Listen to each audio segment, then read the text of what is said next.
La 4G Batelma vous présente Ni Vava. Du 7 au 30 juin, les remises explosent sur tous nos rayons. Batimax, la qualité au meilleur prix. Manulchanao ni Fampalalambavao.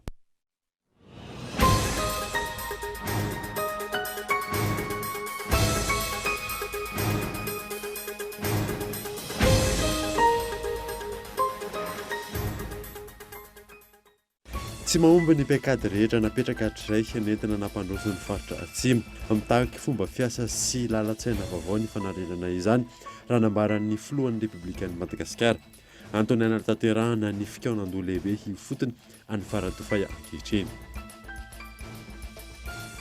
Tanan-dehibe miisa enina eto Madagasikara ankehitriny no misitraka fotodrafitrasa vaovao sy fanavaozana ao anatin'ny tetikasa Padev. Izany tanjona amin'izany fanamafisana ny rafim-panjariana amin'ireo tanan-dehibe. Nanome herinandro ny fitondrampanjakana andohavana ny volan'ireo orinasa mpanao lalana manodidina ny 300 hiamafy ny hetsika ary afara amin'ny fidirana an-dalambe raha tsy mivaly ny fitakiana raha ny fanazavana azo. Mitohy hatrany ny fanenjehana anjery son dahalo raindany ao amin'ny faritra Sofia ankehitriny na eo aza ny fahasarotana sedraina mandrona ny fitsapahan'ireo mpanao politika sasany amin'ity raharaha ity ho ny solombavambahoaka. Maresaka iraisam-pirenena nanomboka androany tany Royaume-Uni ny fionan'ny firenena mikambana anatin'ny G7 isan'ny horesahana mandritra izany ny fitsinjarana ireo dozina vaksiny iray lavitrisy izay aparitaka amin'ireo firenena manitra. Ny andidinina avy hatrany.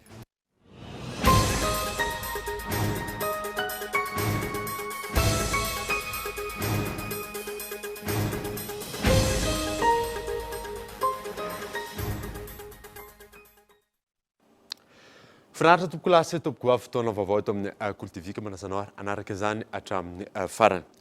Nanomboantsika ny vaovao tsy mahomby ny mpaikady rehetra napetraka hatrizay nentina nampandrosin'ny faritra atsimo. Amitaky fomba fiasa sy lalan-tsaina vaovao ny fanarenana izany raha nambaran'ny filohan'ny Repoblikan'i Madagasikara. Antony anatanterahana ny fikaonandoha lehibe ifotony any faradofay ankehitriny Michel Aranarjo. 30 taona ny natao anatin'ny fijaliana amin'ny lafiny maro ny faritra atsimon'ny Madagasikara. Ilaina ny fametrahana fomba fiasa vaovao sy lalan-tsaina vaovao entina manarina izany ny filohan'ny Repoblika. Tsy nahomby hatreto ny paikady ny fanesy napetraka hatramin'izay. Sy mbola tena nisy ny tetikasa fampandrosoana goavana natao taty amin'ny faritra atsimo noho ny tsy fisian'ny vina mazava noho ny tsy fisian'ny tetikasa matipaika. Noho izany ny lalan-tsaina entina amin'ny fanantanterahana ny fikaonandoha lehibe amin'ny fampandrosoana ny faritra atsimo ity na ny colloque régional pour l'émergence du sud de Madagascar dia ny fametrahana paikady lehibe sy ny tetikasa maharitra ahitambokatra aingana sy azo tsapahitanana ka anova amin'izay ny tantara ny aty atsimo ny nosy.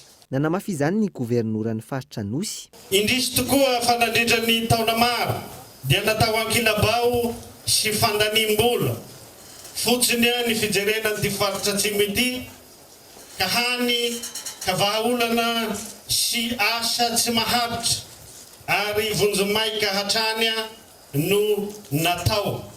Isan'ny lalan-tsaina napetraka mandritra ity fikaonandoha lehibe totosaina ny taolany aro ity ny fametrahana tetikasa ahitana vokatra aingana nanovana ny tantaran'ny faritra atsimo ho hiatrany ny filohan'ny Repoblika. Anio dia ho faritantsika miaraka ny sordalana ary resy lahatra isika fa ny vahaolana maharitra ho an'ny faritra atsimo dia ny fanajariana ny tany mba isin'ny asa fambolena sy ompiana goavana atratrarana ny fahaleovan-tena ara-tsakafo.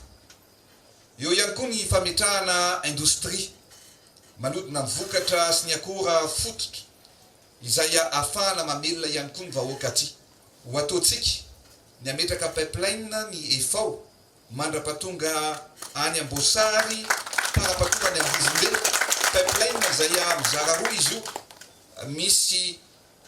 mety misy pipeline lehibe na tuyau goavambe anakefatra. Ny anankiroa dia hoentitsika anondrahana an'ireo lemaka sy tanimbary amboleny. Izany hoe tsy mila traitement io fa dia anaovana irrigation ary be dia be ny commune olalovanyzany ary ny anankiroa kosa dia hoentina amatsiana rano fisotro madio amin'ny mponina rehetrarehetra. Eo ihany koa ny fametrahana foto-drafitrasa ilain'ny vahoaka momba ny fahasalamana. Miaraka maritritsika inona avy ny foto-drafitrasa ara-pahasalamana, inona avy ny foto-drafitrasa mifandraika sy mifanentana amin'ny filain'ny vahoaka. Ny vahaolana anisan'ny lehibe indrindra ihany koa ary atao lahara-pamehana dia ny famoronana asa ho an'ny vahoaka rehetra tsy akanavaka. Manomboka androany ary ahatra 2 andro ny fikaonan-doha lehibe ifotony fanatanterahana ireo asaviana fampandrosoana ny faritra atsimo any Taolagnaro. Ny fanarenana ny faritra Anosy amin'ny ankapobeny izay mitaky fiarahamentana, tsy hijerena loko politika na finoana. Nanatrika ny fanokafana izany tamin'ny fomba ofisialy androany araka tamin'ny filohan'ny repoblika ny praiministra sy ireo mpikambana eo anivon'ny governemanta. Mivelatra amin'ny sehatra maro ny fitadiavana vahaolana ny faritra Androy sy faritra Anosy. Taoriana ny fanokafana tamin'ny fomba ofisialy ny fikaonan-doha lehibe ifotony io maraina io. Toy tamin'ny fifanankalozan-kevitra izany Michela Renardo. 3 isanjaton'ireo mpampianatra ny sokajiana ho enseignant qualifié eto Madagasikara. 4,7 isanjato amin'izany no ao amin'ny faritra Androy, raha toa ka 9,7 isanjato ny ao amin'ny faritra Anosy. 7,703 alina kosa no isan'ireo foto-drafitrasa amin'ny fampianarana manerana ny Madagasikara. 7,709 amin'izany no ao amin'ny faritra Androy. Fa loza mitatao mihitsy satria dia azao zavatra mitranga dia tsy androso mihitsy sika vao bady foana tsika ho bady foana ary tsy androso mihitsy tsy ampy ny foto-drafitrasa atao tsy ampy ireo personne qualifié mampianatra dia zay zany ny zavatra ijerevantsika ny fampandrosoana tena ho apetraka ary ho betsaka ny foto-drafitrasa ho ataontsika ankoatran'ireo salina manara-penitra dia ho apetraka tsika ihany koa anatin'ny fotoana fohy ny fametrahana n'ireo kity metalika izay ahafahana manao sekoly maro be hatrany anivon'ny fokotany. Izany hoe ny ataontsika ety atsimo zany tsy eo anivon'ny districta ihany, tsy eo anivon'ny commune ihany fa hipakatra ny fokotany ireo fanaovana foto-drafitrasa na sekoly izay apetratsika. Isy araka izany ny fanovana goavana entina misehatra ny fampianarana any amin'ny faritra Androy. Raha mpitso ao anatin'ny fotoana famaranana ny fikaonan-doha no ahafantarana ny fehi-kevitra mamitina ny 2 andro nanatanterahana izany. Faritra natao lahara-pahamehana ny faritra atsimo amin'ny fanamboarana lalana hatramin'ny androany. Lalana 700 kilometatra no vita goudron. Miisa 3 amin'ny ankapobeny tetikasa momba ny lalana atao any amin'ny faritra atsimo ny Madagasikara. Michela Renardo. Tetikasa 3 no tena iandreketana aty amin'ny faritra atsimo mikasika ny fanamboaran-dalana. Isan'izany tetikasa PACC fanamboarana ny lalana RN Toza mampitohy any Vangaindrano amin'ny Taolagnaro. Amin'izao efa misy ampahany rakotra tara na goudron amin'ity lalam-pirenena ity. Eo ihany koa ny tetikasa avatsy ny vondrona Europeanina vola hanamboarana ny RN13 mampitohy ny Taolagnaro sy Ambovombe. Fanampy nataon'ny filohan'ny repoblika ny fanamboarana ny RN13 io ary efa nomboka izany amin'izao. Any amin'ny volana septambra sy oktobra any no fantatra ireo orinasa hanao ny lalam-pirenena fahatelo amby folo izay. Isan'ireo lalana ho amboarina aty amin'ny faritra atsimo ihany koa araka izany ny RN Toza mampitohy ny Taolagnaro sy Vangaindrano. Fanamboarana izay vatsy ny banky iraisam-pirenena sy ny BAD na ny Banque Africaine de Développement vola. Efa mandeha ny tolobidy amin'izao raha ny fanazavana. Hatramin'ny androany, fantatra fa nanome famatsim-bola vaovao ny BAD hanatanterahana ny lalana rehetra amin'iny mampitohy ny Vangaindrano sy Taolagnaro iny. Famatsim-bola mitentina 520 tapitrisa $. Feno araka izany ny famatsim-bola anamboarana ny RN Toza. Ankoatra izay, ho amboarina ihany koa ny lalam-pirenena fahafolo. Anatin'ny dingana ho fisitrana ny famatsim-bola natanterahana izany ny fanjakana malagasy amin'izao fotoan'izao raha ny fanazavana. Famatsim-bola avy amin'ny banky iraisam-pirenena ny voalazana totosana ny asa. Ho an'Andranovory makany Ampania, mahatratra $200 tapitrisa no andrasana ho sitrahan'i Madagasikara namboarana azy. Amin'ny ankapobeny, faritra natao lahara-pahamehana ny faritra atsimo amin'ny fanamboaran-dalana. Ny mikasika ny fanamboaran-dalana aty amin'ity faritra ity no isan'ny noresana nandritra ny fikaonan-doha lehibe ifotony fanatanterahana ireo asa sy viana fampandrosoana ny faritra atsimo no tontosaina androany. Mahakasika ny fanamboaran-dalana izay hatrany dia nambara ny filohan'ny Repoblika fa mialohan'ny fetin'ny fahaleovantena izao notokanana ny rocade Est Nord-Est eto Antananarivo. Fananoizantsika ny vaovao kosa indray dia tanan-dehibe miisa 4 eto Madagasikara ankehitriny no misitraka fotodrafitrasa vaovao sy fanavaozana ao anatin'ny tetikasa Apadev. Izany tanjona amin'izany fanamafisana ny drafim-panjariana amin'ireo tanan-dehibe. Abrahama Randriamanana. Manano sarotra manoloana ny fitombon'ny mponina ankehitriny ny fitantanana ireo tanan-dehibe, tsy mifanaraka amin'ny filanimponina ny fandrindrana ireo sehatra samihafa toy ny fitanterana, ny fandriampahalemana, ny fitantanana ny fako sy ny fiarovana ny tontolo iainana, antony ny fisian'ny tetikasa Apadev na ny programme d'appui de développement des villes d'équilibre. Miisa 4 ireo tanan-dehibe eto Madagasikara misitraka fanatsarana vokatra izany amin'ny alalan'ny fametrahana fotodrafitrasa toy ny fanamboarana tsena, ny fanamboarana lalana sy ny maro hafa, raha ny nambara ny tompon'andraikitra. Ny tetikasa Apadev dia programa mpampandrosoana ho an'ny tanan-dehibe. Tanjona lehibe napetraka amin'izany ny fanatsarana ny toe-piainan'ny mponina eo anivon'ireo tanan-dehibe miisa 4 eto Madagasikara, izay ahitana ny Antsiranana, Fianaratsoa, Toliara, Mahajanga ary Antsirabe. Vina napetraka ny fanamafisana sy ny fanohanana ara-teknika amin'ny fomba fitantanana sy ny sehatry ny jafim-pahanajariana ny tanan-dehibe. Ao anatin'ny dingana voalohany ankehitriny ny tetikasa Apadev izay sahany eo anivon'ny Ministeran'ny Fanajariana ny tany sy ny asa vaventy, mitentina 330 tapitrisa euro ny fanatanterahana izany, izay vatsian'ny firenena Frantsay amin'ny alalan'ny AFD na ny Agence Française de Développement sy ny fanjakana malagasy. Ny fampandrosoana ny tanan-dehibe dia voalohan'ireo tohanan'ny Agence Française de Développement eto Madagasikara. Rehefa mahita ny fanavaozana ireo fotodrafitrasa toy ny fametrahana hazavana, fanatsarana ny famoahan-drano sy ny maro hafa ireo mponina amin'ny faritra iray, dia miady tsara mifanaraka amin'izay ny fiainan'izy ireo. Mijery zahay ankehitriny ny anohizana ny fanomanana amin'ny dingana faharoa ny tetikasa Apadev izay vinavinaina hanomboka ny taona ho avy izao.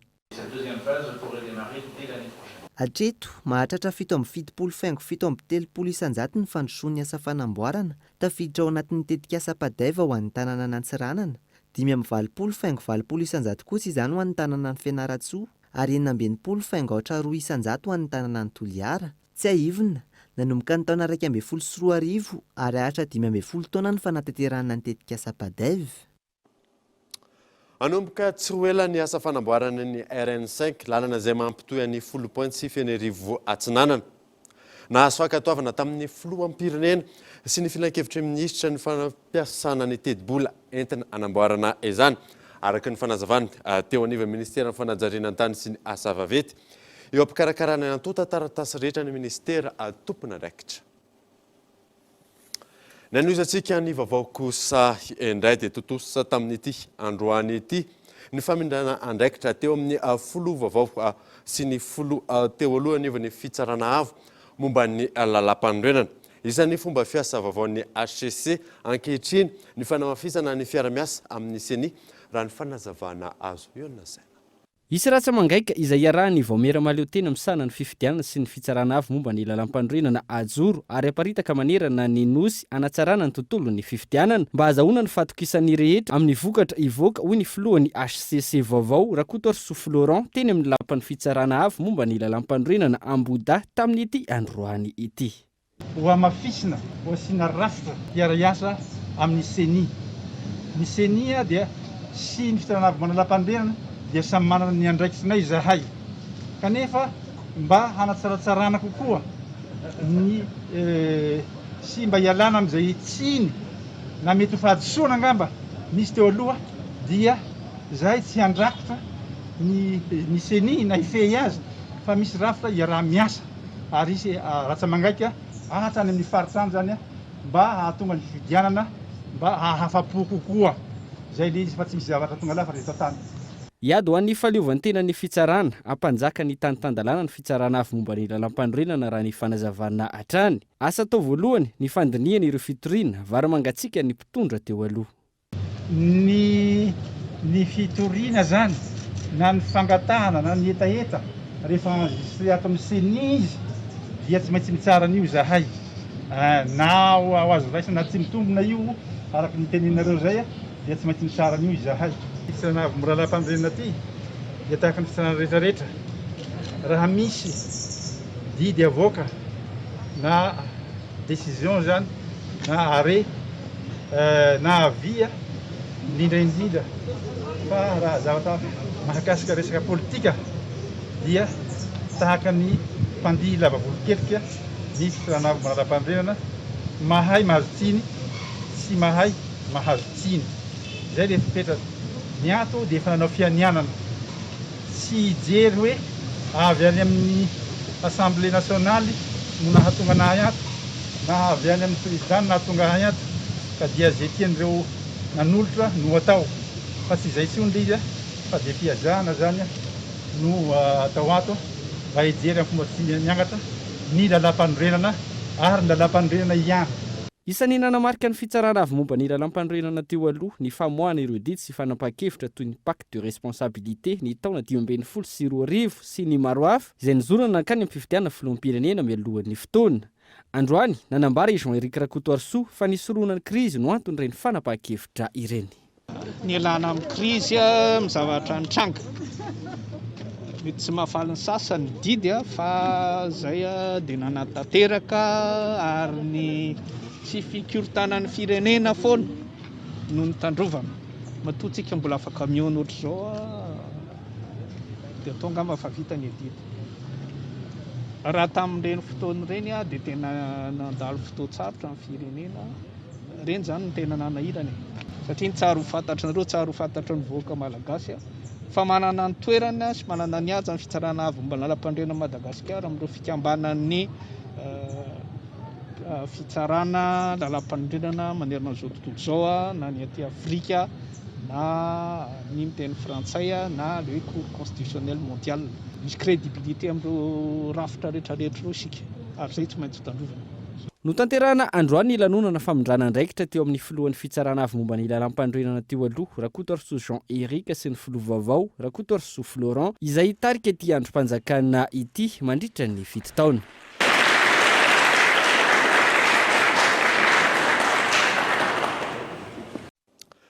Raha toka mbola ao anatin'ny fitakiana tanteraka ireo nosy malagasy Madagasikara omaly nivoaka ofisialy tamin'ny gazety mpanjakana frantsay fa lasa réserve naturelle nationale frantsay ireo îles glorieuses ho an'ny manampahaizana amin'ny fifandraisana iraisam-pirenena maro ny pekady fitakiana ahafahan'ny Madagasikara mahazo ireo nosy ireo miantarandriana io. Aterana ny any malagasy maro tamin'ny fahafantarana ny famadian'ny frantsay ireo no sambatra ho réserve naturelle frantsay. Volana maro taoriny nanambarany filoha Emmanuel Macron fa ny Frantsa ny îles glorieuses izay tafiditra ao anatin'ireo nosy malagasy miisa 5 takiana ny iverenany amin'ny Madagasikara nivoaka tamin'ny gazety mpanjakana frantsay omaly io famadiana ho réserve naturelle io.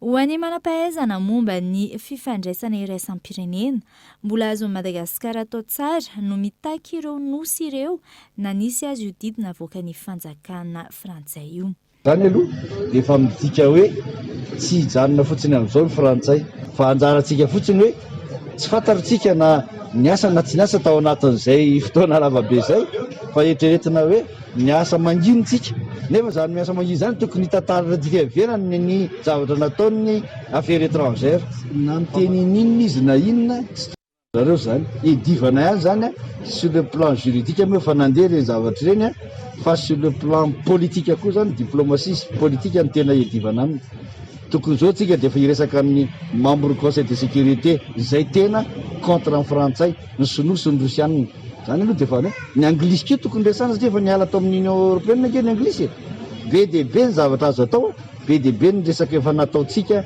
tany amin'ny CCI fa ohatra ny janona fotsiny hatramin'izao moa zany dia miandry fa gaso izy izy tenena dia izao koa tsika raha hoe anana eritreritra hitaky an'le nosy ary zao dia efa tokony natsangana ny école navale eto amintsika tsy izy an'izany école navale zany zao ary tsika hoe 5600 km de côte tsy voaharotsika vao manka efa hiampy an'ireo nosy ireo izy ny ambonany fepetra maro manoloana io no tokony ho raisin'ny Madagasikara izan'izany ny fanamafisana ny tohana rehetra avy amin'ireo firenena hafa sy ny vondrona iraisam-pirenena.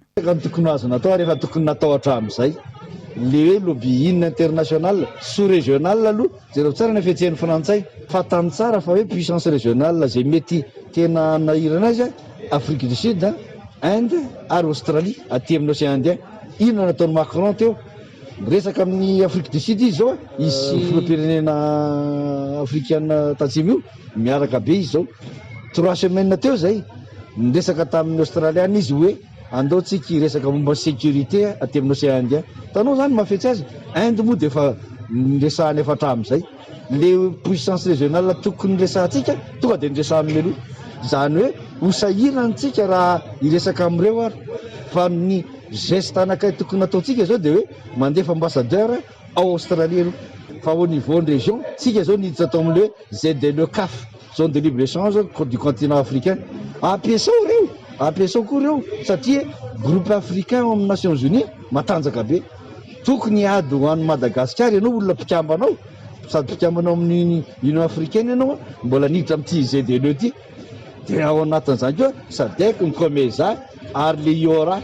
Hatreto tsy mbola naneho hevitra mikasika izao fepetra niraisiny frantsay izao ny teo anivon'ny ministeran'ny raharaham-bahiny eto amintsika. Tsy ahivina isan'ireo toerana 530 miavaka amin'ny biodiversité maneran-tany ny nosy sambatra na ny île glorieuse. Isany hita amin'izany ny sokatra, baleine sy ireo karazam-borona an-dranomasina samihafa izay ao anatin'ny faritra miavaka. Ireo zavaboary miavaka ireo izay efa very ny 700 isan-jato noho ny fisian'ireo mpanjony tsy ara-dalàna, fiovaovan'ny toetrandro sy ny maro hafa. Manome herinandro ny fitondram-panjakana andoavana ny volan'ireo orinasa mpanao lalina manodidina ny 300 dia mafy ny hetsika ary afara amin'ny fidinana an-dalambe izany raha tsy mivaly ny fitakiana raha fanazavana azo Evy Richard. Tsy mbola nahita ambala ny fangatahana nataon'ny orinasa mpanao lalana manodidina ny 300 izay mbola tsy nahazo ny volany taorian'ny fahavitan'ny asa Antoina 20 androany namaly ny fanazavana nentin'ny Praiminisitra ny Valojona mahakasika ny antony mitarika ny olana amin'ny fandoavana ny volan'ireo orinasa mpanao lalana. Voalohany dia niteny izy hoe misy facture tsisy PV na réception. Ny facture andriamatoa Praiminisitra dia stipulé ao anaty contrat fa afaka manao facture tassement isam-bolana. Ary ankoatran'izay dia 70% an'ireo asa ireo dia efa réceptionné provisoirement daholo. Faharoa ny teny ianao andriamatoa Praiminisitra hoe misy marché fictif reo asa ireo tompo dia ministère travaux publics manaraka an'ireo akaiky. Ko eto andriamatoa Filoha dia miangavy ianao zahay. Tsy ny any atsimo ihany no mijalitsika ery, tsy ny mpianatra ny université ihany tsy mandray vola, tsy ny paramedy ihany no tsy mahazo vola, fa reto orinasa malagasy ary mampiasa malagasy dia efa tena mijaly. Magataka mpitondra araka izany izy ireo hijery akaiky ny fahoriana mianjady aminy ka handroso vahaolana ao anatin'ny fotoana fohy. Namafisiny izy ireo nandritra ny valandresaka ho an'ny mpanao gazety androany fa hiamafy ny fitakiana raha tsy mivany fangatahana. Ka eto izany izay dia manome fehi-potoana ny fitondram-panjakana mba hamahany olana ao anatin'ny herinandro satria dia anao hetsika mafimafy kokoa noho izao izay zany raha ohatra ka tena mbola tsy voavaly ny fitakianay. Hiantso ny namanay rehetra izay any amin'ny province ary tena hilatsaka an-dalambe. Ary eto izay dia te mba tsy hitona ny sain'ireo mpitondra rehetra hoe moa voatery hilatsaka an-dalambe foana vao azo le fitakiana. Mananteny izay fa olon-dehibe ray aman-dreny ireo tompon'andraikitra tsy azo kajiny ka mba hamaly ny fitakianay. Araka izany mangataka amin'ny Praiminisitra sy ny filohan'ny pirenena izy ireo hijery akaiky ny fitakiana ka hanolotra vahaolana haingana. Tsy ahivina olona mihoatra ny 4,000 no ampiasan'ireo orinasa mpikojakoja sy mpanao lalana manodidina ny 300 ary mihoatra ny 420 miliara ariary ny vola tsy voaray. Tsy maintsy takiana mandritra ny fanomanana sy fitondrana ny razana evoakan'ny faritra ireo antota taratasy ilaina rehetra amin'izany raha toa vao marina fa tsy matin'ny Covid-19 izany nandidian'izay izay entin'ny nambinina. Ravelo Arson.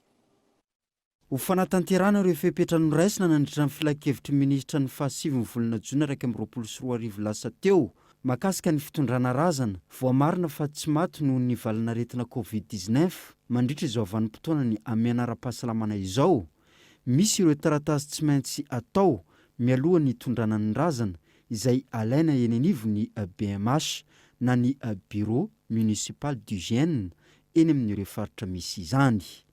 Le tompon'le razana tsy maintsy mitondra ny taratasy manamarina ny nafatesan'le olona.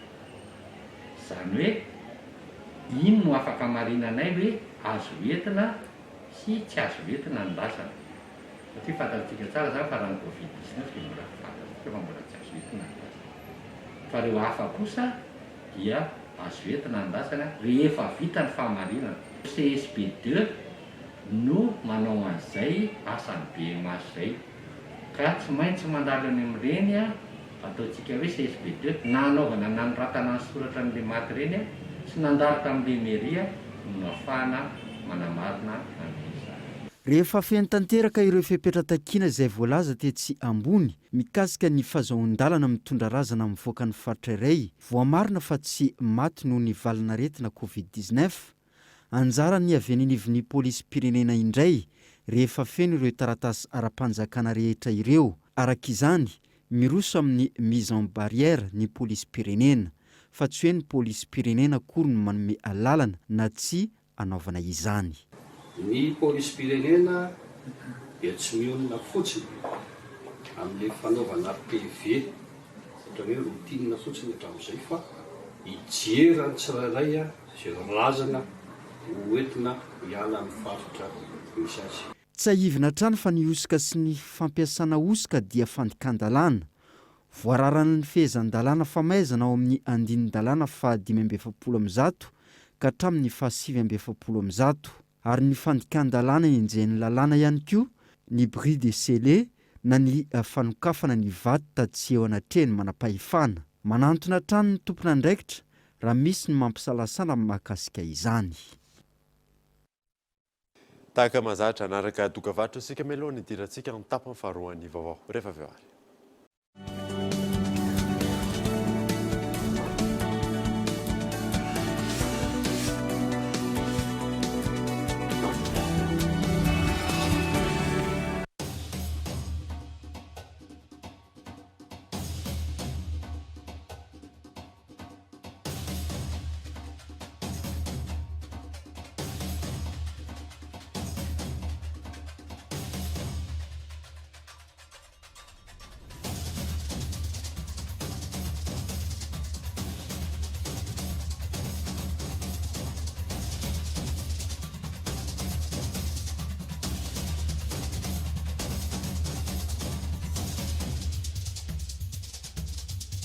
Rendez-vous. Rendez-vous. Rendez-vous. Rendez-vous. Rendez-vous. Rendez-vous. Rendez-vous. La fête de la musique.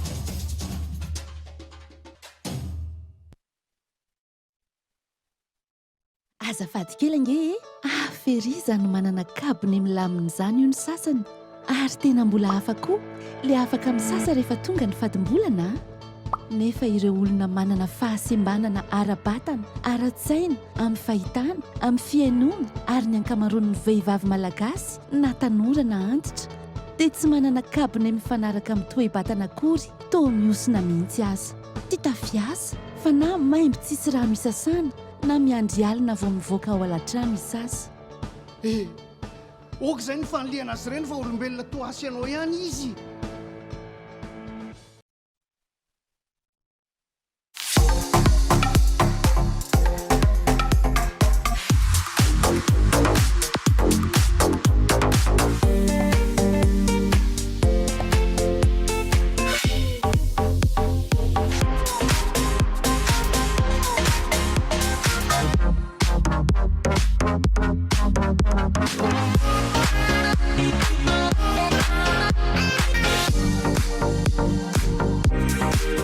Love chocolate.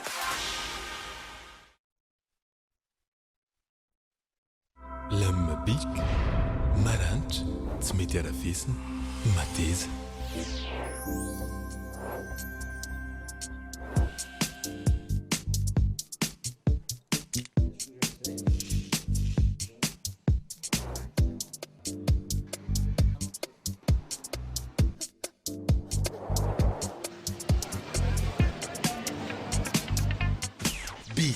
isanandro.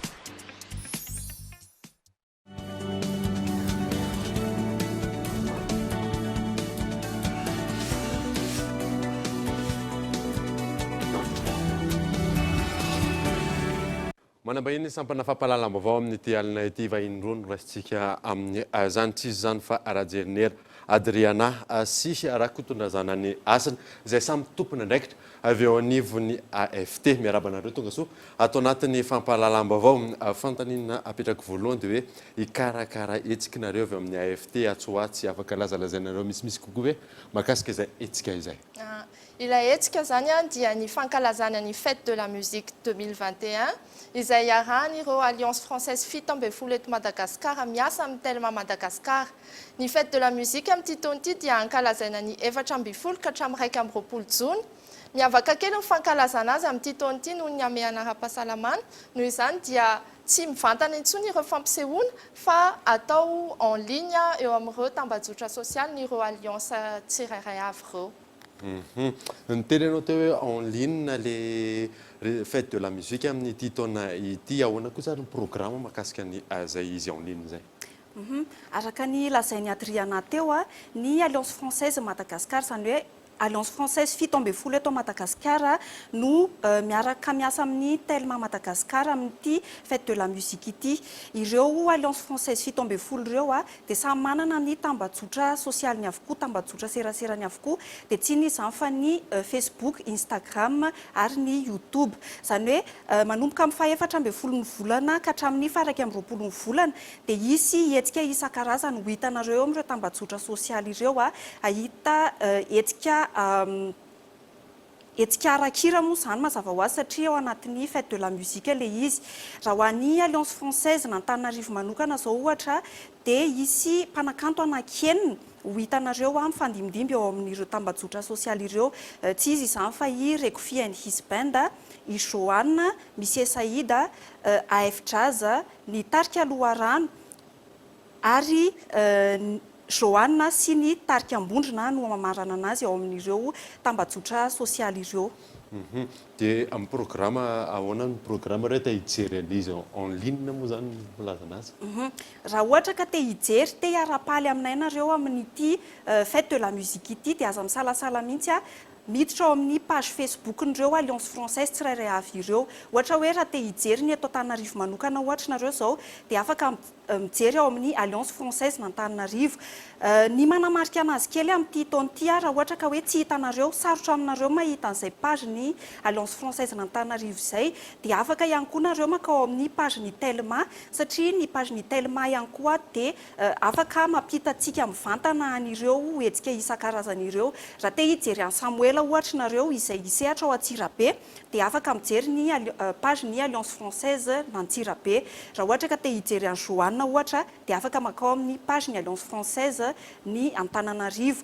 Raha ohatra ka hoe manana fahafahana nareo dia afaka ihany koa mijery an'ireo hetsika ara-zavakanto ireo ao amin'ny page YouTube, ao amin'ny chaîne YouTube ny Alliance Française n'Antananarivo. Ny tena tsara dia aza miala amin'ny page ny Alliance Française n'Antananarivo satria ho alefanay tsirairay ao avy avokoa ny fandaharam-potoana ho an'ireo Alliance Française tsirairay avy ireo. Nareo amin'ny Alliance Française Antananarivo zany mamoaka hoe amin'izao dady zao, amin'izao oro zao mpanakanto zao no andray andeha en ligne. Zay indrindra, zay eto ny Alliance Française n'Antananarivo no hiteny anareo ohatra hoe makanesa indray any amin'ny page ny Alliance Française n'Antsirabe fa misy an'izao hoe ny zava-dehibe saika adiniko kely misy ihany koa karazana kilalao karakaraina miaraka amin'ny mpanohana anay ofisialy amin'ny fotoana io zany hoe Telma Madagasikara. Raha ohatra ka te azo an'izany mifi zany ianao, mifi 4G dia aza misaraka amin'ny page ny Alliance Française sy ny page ny Telma fa isan'andro manomboka amin'ny faha-efatra ambin'ny folo ny volana Jona dia izy an'izay kilalao isan-karazan'izay ao amin'ny pagenay. Namarana antsika anazy ary afaka alefanareo hoe fanentanana amin'izay hetsika karakarainareo zay ny hoe fête de la musique zay. manentana antsika rehetra zany izahay ao amin'ny alliance française eraky ny Madagasikara anaraka tsy tapaka ny page Facebook, page Instagram ary ny page YouTube ny alliance rehetra ary indrindra koa ny page ny Telma izay ahafahanao mijery ireo fampisehoana rehetra iarahana amin'ny artiste maro, artiste vaovao ary artiste efa malaza be ihany koa. Eto am-pamaranana dia misaotra betsaka ny mpanohana anay dia tsy iza izany fa ny Telma Madagasikara. Ankasitrahana nareo vahiny tato anatin'ny sampana fampahalalam-baovao sy nitondra ny misimisy kokoa mahakasika an'izay hetsika fête de la musique izay. Misaotra betsaka. Izay mahakasika an'iny Farazafinjato Manda teknisiany avy anivon'ny M6 tatao sy Randrianary Lantonirina avy amin'ny ministeran'ny fahasalamam-bahoaka no vahiny amin'ny fandarana ankitsi-po anio izay arahanao aorinan'ny fampahalalam-baovao eto amin'ny Cool TV. Io mpanatanteraka amin'ny fanaovana vaksiny eto Madagasikara ny adevitra dia arahantsika ny satolona amin'izany. Le izy aloha na eto Madagasikara na ny ivelany olona rehetrarehetra angamba amin'ny ankapobeny mametra-panontaniana foana alohany anaovany an'ilay vaksiny satria miatra manaina le zavatra ary tsy hoe atao foana fa angamba ny ataoko hoe ny amintsika eto Madagasikara matoa hitako hoe mbola maro any marisarisa mbola mila fanazavana bebe kokoa. Isika koa moa zany andeha atao hoe mora be da be le antotam-baovao tonga eo amin'ilay olona anankiray afahany manapa-kevitra. Iny moa zany le efa resahanay foana atao amin'ny firaisamonim-pirenena hoe ny fahazahoan'ny olom-pirenena anankiray vaovao marina sy ara-potoana ahafahany manapa-kevitra ary vaovao feno zany ka raha miresaka mahakasika ny vaksiny isika zany dia tena tokony ho atao maximum na hoe faran'izay tratra indrindra ny fampahafantarana an'ilay vahoaka raha itiana anao vaksiny izy hoe inona ny tombontsoa sy inona koa nefany afaka tsy afenina ny olona mihitsy moa fa efa misy fampahafantarana ihany inona koa no mety ho risque. Fa ny any Amerika zao efa hitantsika efa na eny amin'ny plage ary izy dia tsy nondomina fotsiny eny miditra supermarché izy dia afaka misy manindrona vaksiny satria izay ny paikady napetraka ilay firenena. Dia voalohany indrindra inona moa vaksiny ampiasaintsika io? Io vaksiny ampiasaintsika io zany dia miaro ny olona mba tsy ho tonga any amin'ilay forme grave amin'ny aretina, amin'ny tsimokaretina izay tafiditra ao amin'ny tenantsika olombelona ao.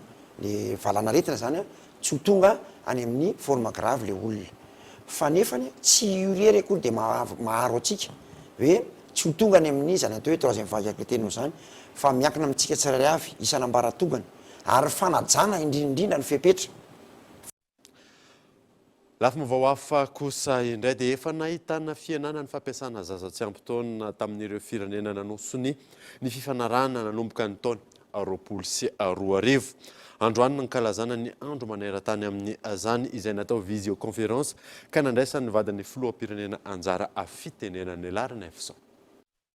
Efa mahery ny roa arivo sy 10 alina sy iray hetsy ireo ankizy tsy ampy-taona maneran-tany ampiasaina fa ny ato amin'ny kontinanta afrikana no tena maro anisa amin'izany. Raha ny tatitra navoaka ny fikambanana iraisam-pirenena momba ny S mandridina ny roa arivo sy roa alina ireo ankizy maty eo ampiasaina isan-taona ta izay anairana ireo tompon'andraikitra isanambaratongany. Ny taona 2022 no nisy ny fifanaovan-tsony fifanarahana momba ny aty amin'ny fampiasana zaza tsy ampy-taona ary efa nahitana vokatra izany.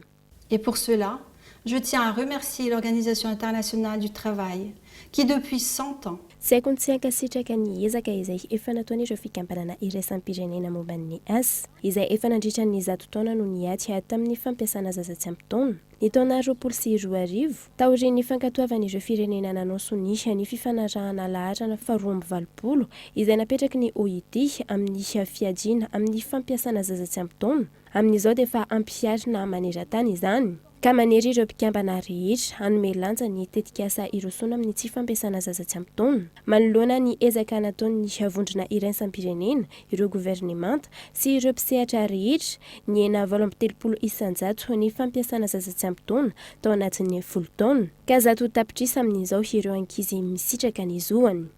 Ce qui correspond à près de 100 millions d'enfants qui ont retrouvé leur dignité. Isan'ireo firenena nanosony ny fifanarahana momba ny ady amin'ny fampiasana zaza tsy ampy-taona ihany koa i Madagasikara ary efa mampiatra izany. Ho an'i Madagasikara misy ny taona farany ambany ahafahana miasa izay efa ny fampiresana tamin'ireo orinasa tsy miankina sy fanjakana. iadina amin'izay tranga izay hanojerena manokana ny fiampiasana zaza tsy ampy taona indrindra eny amin'ireo toeram-pitrandrahana sy eo amin'ny sehatra lavanilina. Des mesures d'accompagnement sont mises en place pour que des dispositifs de protection des droits de l'enfant soient opérationnels.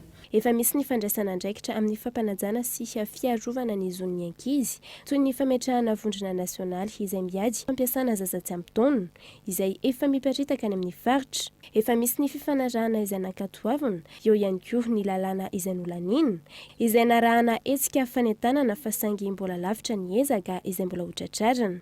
20 fango ray isan-jato amin'ireo zaza malagasy no tsy misitraka ny zony feno izay hita eny an-dalamby, eny an-tsaha, eny amin'ny toeram-pitrandrahana. Tsy lahara-pahamehana ho an'ireo ray aman-dreny sahirana ny fandefasana ireo zanany hianatra ka noho izany indrindra no nandraisana ny fepetra fa mahimaimpona ny fidirana eny amin'ireo sekolim-panjakana manerana ny nosy. C'est pourquoi depuis 2020, l'inscription dans les écoles publiques de Madagascar est devenue gratuite. Agir maintenant et mettre fin au travail des enfants. Io no lohahevitra nandritra ny fankalazana ny andro maneran-tany hiadina amin'ny fampiasana zaza tsy ampy taona. Fandraisam-pitenenana tamin'ny alalan'ny visioconférence no nanamarian'ireo mpisehatra ny fankalazana izay nandresany ny vadin'ny filoham-pirenena fitenenana sy ireo fikambanana iraisam-pirenena maro misehatra amin'izany. Efatra no maty 7 no tranga avavao izay ny antotanisa mahakasika ny fivoarana mivalina aretina Covid-19 eto Madagasikara izay mivoaka tamin'ny ity androany ity Yves Richard. Tamin'ny fitiliana 7 senjatona tao ny andro ny alakamisy 10 ny volana Jona. 4 namony ainy 7 ny tranga vaovao. 5 ny anatin'ny tranga misy fahasarotana raha toka 2 ny sitrana. Araka ny antotanisa avy amin'ny ministera ny fahasalamam-bahoaka. Raha ny fitsinjaran'ireo tranga vaovao miisa 7. Amin'ny tanany laharana voalohan'ny faritra Nalamanga izay nahitana tranga 20. Matsiatra ambony nahitana tranga 4 sy maty miisa 3. Atsinanana tranga miisa 3. Atsimo andrefana ray, Menabe ray, Itasy ray, Sofiatrangy ray ary Analanjorofo nahitana maty miisa ray. Raha ny totaly ny antotanisa momba ny fivoarany valinaretina ny 13 martsa 2020 hatramin'ny 10 jona 2020 720 sy 4 alina ny tranga voamarina 720 sy 4 alina ny sitrana raha toka 770 ireo namony ainy tamina fitiliana miisa 970 sy 7 sy 2 Mitohatra ny fanenjehana ny Jerson dahalo rendany ao amin'ny faritra Sofia ankehitriny na eo zany fasarotana sedraina manoloana ny fijabahan'ireo mpanao politika sasany amin'ity raharaha ity ony solomavim-boaka Gaëtan Andratsilavo. Manodidina ny 7 hetsy any ho any ny omby ao amin'ny faritra Sofia miparitaka amin'ireo distrikta 7 sy ireo commune misy 20 ao aminy. Commune misy 12 amin'ny distrikta Antsoi no ahitana ny asa ratsy ataon'ny Jerson izay efa naharitra taona maro. Fa ny zavatra nahagaga zany hatramizay dia tsy nisy zany fitondram-panjakana tagny aloha tagny mba sahany joro isamitronga Jerson. Ary tsy nisy koa zany fitondragna na olona ny fandimby nitondra tany aloha tagny hoe ndao ho atao savahao.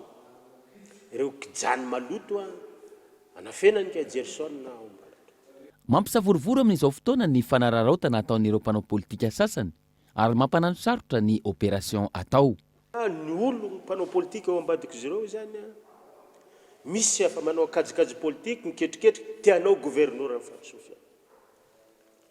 Zay zany no mahatonga le olagna zany misy eo amin'ny fanaovana le savahao sy fagnanjehana ngia Jerson ka mahatonga ngia Jerson zany jusqu'à treto tsy mbola azo simba zany lay paikady satria raha zany fagnenjehana dahalo zany dia misy tsy ambaratelo ny paikady apetraka ny tany filaminana amin'izany dia tsy tokony hisy hivoaka fa reo fokon'olona marobe reo dia lasa mamoaka secret avoaka amin'ny Facebook.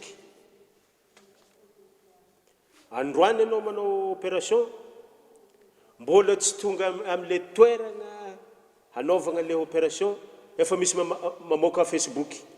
Na izany aza manao ny ezaka rehetra azonao anatin'ny fotoana fohy any Jerson ny mpitondra fanjakana, ny gouverneur, ireo olombo fity sy mpitandro filaminana amin'izao fotoana. Mandeha atranitrany fikarohana ny Gerson ka izahay dia tsy mandry andro tsy mandry alina ny fitadiavana azy. Ny vaovao rehetrarehetra mahakasika ny Gerson dia trandrahanay avokoa. Nambara omaly fa omena roa tapitrisa ariary izay mahasambotra na ihany koa manome loharanom-baovao mari-potitra ahafana misambotra io dahalo raindahany ao amin'ny faritra Sofia io. Raha ny loharanom-baovao azo, komunina telo nahitana ombin'ny Gerson rehefa natao ny zava ao. Komunina Antsahabe nahitana omby misa 700 tsy ara-dalàna. Omby misa 300 ihany koa no hita tao amin'ny komunina Anjiamangirana, ary omby tsy madio misa 500 tao amin'ny komunina Anaidrano. Maro amin'ireo omby ireo ankehitriny no efa tafaverina amin'ny tompony. Tafaverigny amin'ny tompony ny omby very zay efa misy very agnatin'ny 2 taogno sanany, misy tagno araiky mahery, misy vao very tselatsela dia tafaverigny amin'ny tompony aby. Mbola mitony fitakiny ireo mpandraraha eo anivon'ny Universitény Mahajanga amin'izao fotoana izao. Fitakina karama ny volana May sy ny zo tokony ho azon'izy ireo no anton'izany. Fanampanazavana. Tamin'ny comité intérimaire zay mitantana université zay vao avy Antananarivo mitadiny vahaolana mahakasika karamam-piasa. Ny azo ambara zany fa volana juin zay fa isasaka ny mois de mai mbola tsy azo. Ny technicité zay fa scanner zay dia mitady foanana zay mahatonga piasa tsy legalizana volana tao anatin'ny fampiresahana dia mbola tsisy milaza mihitsy hoe amin'ny an'izany. Alefa zany dia misy arrêté zay mametraka mazava tsara fa Université Mahajanga ny tokony hanefa azy. Ka ny tsy fanefana zany misokajy mpiasa fanaovana finiavana anao zavatra hafa ary tsy fahazava sy ny fangararana sy amin'ny fitantanana. Koa manoloana an'izany mbola tsy nahazo karama mpiasa raha mois de mai hatramin'izao. Ny technicité zay efa nazo mbola nasorona, ny ECT mbola tsy régularisé dia mbola mitohy zany ny tolona mandra-pisiny vahaolana maharitra zany. Ny trangana aitrano Matsiravina atao amin'ny commune ambanivohitra Antsarabary a district-ny Vohemar ny talata lasa teo. Trano manodidina 50 tafo niaraka tamin'ireo entana sy fananana rehetra atao anatiny. Izay tombanana hatrany amin'ny 700 tapitrisa ariary gaito Andriatsilavo. Tahaka izao sisa no niafaran'ireo trano main'ny afo teto Antsarabary. Niezaka ny farimbana sy ny fanometanana ny fokon'olona sy ny mpitandro filaminana. Ary trano misa 450 tafo ny voatery noravana, voavoafehy ny fitaran'ny afo, vokatry ny firetan'ny kidoro-eponjy iray tao amina tokantrano. Tokantrano araiky zay nahandro varavariagna teo ma izy ny lalao dia nisy afony pitika tamin'ny matilazagny araka nambaranjareo. Ka dia nisy marem-pianakaviagna araiky nilaza tamiko dia niezaka izy namono le afo tamin'ny matila. Deoko maty le afo tamin'ny matila dia efa nisy nipitika hafa koa tonga tamin'ny matila ray dia ny tragno zay manamorogna eo mitafo ravinala ko dia tsy voatratrana amin'indraiky zegny le famonagna le afo nipitika tavafara dia igny zegny nitondra le firetany afo nandeha tamin'ny tragno maro zay everigny misa eo amin'ny 50 tafo zegny raha ny fahitana ny tragno zay niorona teo. Fianakaviana 420 no tsy manan-kelofa nanandaon'ny trano fonenany tamin'ireo trano 50 tafo maika ilan'ny afo ireo. 700 tapitrisa ariary ny tombambidin'ny fananana rava. May nandritra izao aitrano izao ihany koa ny lelavola mitetana 704 tapitrisa ariary tsy nisy ny ainana fohy. Manoloana izao vonan'ny tranga izao tonga nitondra izay voatsirambin'ny tanany ny governoran'ny faritra sy ireo tompon'andraiki-panjakana ao an-toerany. Teny fankahirezana amin'ny agnaran'ny fanjakana manontolo, amin'ny agnaran'ny région, amin'ny agnaran'ireo directeurs régionaux maro samihafa zay tonga eto mifagnome tagnana, mitondra ny tsirambin'ny tagnana amin'izao andro ory ary manjombogno zao ho atsika fianakaviana zay tradoza amin'ny entragno nandalo tamintsika teto omaly. Ny tranga famaizana tahaka izao no mahazava-dehibe ny fananana fitaovana famonoana afo hoy ny solombavam-bahoaka ary manamaivana kokoa ny fahasimbana sy ny fampitehana raha toa ka misy ny loza amin'ny tranga. Tontolon'ny kitra iraisam-pirenena dia nanomboka androany tao Royaume-Uni ny fionan'ireo firenena mikamana ao anatin'ny G7. isan'ny horesana mandritra izany fitsinjarana ny dozina vaksiny ray lavitrisa izay aparitaka amin'ireo firenena mahantra fanadina. Le G7 a décidé de doubler la mise. dozina vaksiny mitotala ray lavitrisa no atolotry ny firenena mpikambana anatin'ny G7 ho an'ny firenena mahantra hiadiana ny Covid-19. Isan'ny fananambara-pahibe maso ny fandraisany anjara anatin'izany Etazonia. Ny filoham-pirenena Joe Biden nanamafy ny fanolorany ny dozina vaksiny 500 tapitrisa ho ana firenena mahantra 240 araka ny fanambarany alakamisy lasa teo. Izara roa mazava ny fitsinjaran'izany raha manomboka ny volana aogositra hatramin'ny farany taona no andefasana ny dozina vaksiny mitotaly 200 tapitrisa. Andrasana ny volana jona 2020 ny ambiny. Tafiditra anatin'ny inisiativy COVAX hatrany ny fiaraha-miasa. Na izany na tsy izany, mbola lavitrezaka ny fanatrarana ny fanambina apetraky ny OMS mahakasika ny tany fanaovam-baksiny ho an'ireo firenena afrikanina maro. Isan'ny tsy mbola tafavoaka tanteraka amin'ny ady amin'ny Covid-19 ihany koa ny firenena mandroso na efa ambony aza ny tahany vita vaksiny. Isan'izany ny ao Eropa araka ny fanazavana. Araka ny nambaran'ny taleny OMS any an-toerany, tsy havita hiaro any Eropa amin'ny mety ho fisiana nouvelle vague ny tahany fanaovam-baksiny amin'izao fotoana izao. Mbola mila ezaka manokana ny anatrarana ny tava 100% ho an'ny fanaovam-baksiny lehibe. Nanomboka androany ary ahatra hatramin'ny alahady ho avy izao arak'izany ny fihaonan'ny firenena mpikambana anatin'ny G7. Et qui sera largement dominé par la lutte contre la pandémie. Dia izay mamahana vaovao tamin'ity androany ty ankasana nanaraka izany soava tsara daholo tompoko.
Du 7 au 30 juin, les remises explosent sur tous nos rayons. Batimax, la qualité au meilleur prix. Vous a présenté Nivavo. La 4G by Telma vous a présenté Nivavo.